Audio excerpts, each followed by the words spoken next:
the Mahoning Valley Daily Podcast.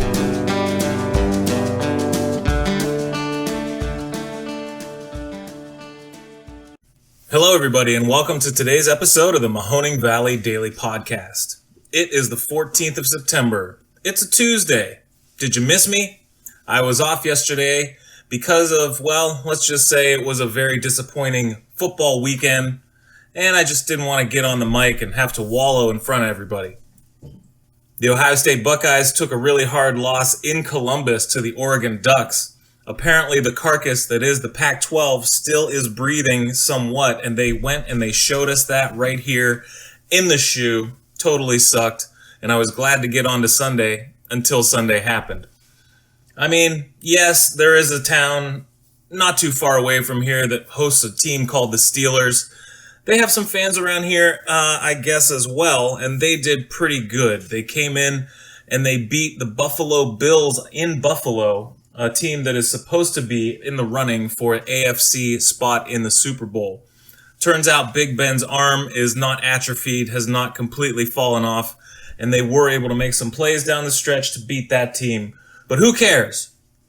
Steelers stink, and guess what? They're going down the tubes this year. Maybe to the Browns, but the Browns sure didn't show it against the Chiefs. They folded like a cheap suit.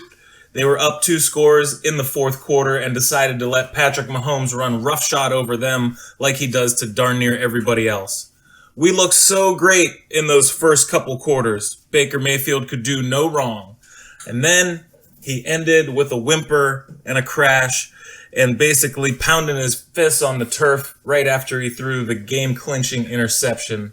Hopefully we won't be seeing too many sights like those in the upcoming season, but there were some flashes of brilliance, and there's a lot of promise in Cleveland this year to take that AFC North. Anyways, that happened the day after the September 11th, 20th anniversary commemoration, in which you saw all the former presidents gather for a memorial, save Donald Trump. He was too busy, I guess, refereeing or commentating on an Evander Holyfield boxing match. Now, I don't have to tell you this, but as you all know, if anyone else besides Trump was doing this, they would get pilloried to the hilt and you would never hear the end of it. But apparently, for him, it's a great, wise decision because who knows? Whatever he does turns to gold in the eyes of his supporters. Not gonna comment any farther on that. But I do know that the September 11th anniversary was solemnly celebrated around the country. You know, it took a lot for George W. Bush to get on the mic and talk about how members of what he thought was his former party, the Republican Party, now led by Donald Trump, the specter of Donald Trump, went and attacked the White House to try and overturn an election. Well, he said that they're basically just like the September 11th bombers in many respects, even though they share very little in terms of their normal everyday lives. Truth is that both of them do not appreciate pluralism, meaning anything besides what they believe in. And he also said that they don't believe in the rule of law, and once something goes against them, they decide the rules and laws don't apply to them, and they're going to win by any means necessary. A very strong statement of condemnation from a former president who, just until Donald Trump took the helm of the Republican Party, was seen as, even though he failed in some regards, a still stand-up member of the Republican and Conservative Party.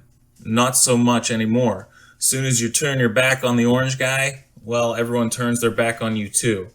But it was really important for him to speak words of truth in the face of the danger that we now see on a national, state, and local level.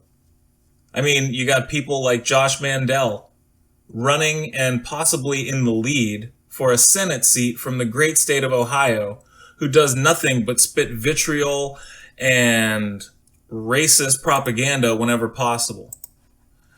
And, you know, the problem that we have here is that I try to have local conversations about local matters, but it turns out the national narrative finds its way into our local matters every day. You had a person running for the school board office or some sort of local representative in He was running for office in the Lakeview area and decided to make his voice known at the Lakeview board meeting, saying that the fact that they had a meeting of the school board behind closed doors and decided to go to masking was somehow un-American, and that he needed everyone to be dragged out onto the tarmac and make their votes known in a public manner so that they can come after you one by one because you did the right thing for the school. This is where populism starts to go wrong, and you have to understand the slippery slope. He said that since over 50% of the people in that county were for mask choice, that should be the way that the school gets run. It turns out that probably 0% of the people in that area are scientists, and yet they're acting like one and making decisions as though they have scientific evidence and expertise on their side. Just because 50% of the population wants something done doesn't mean that it should be imposed on the rest.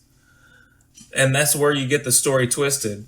The reason that you have mask mandates and vaccine mandates is for the public good and so that you can continue living in a free society. It's not to oppress you, and it really is the least you can do. So the fact that you want to take that same logic and turn it around and use it for something dangerous is where we go wrong.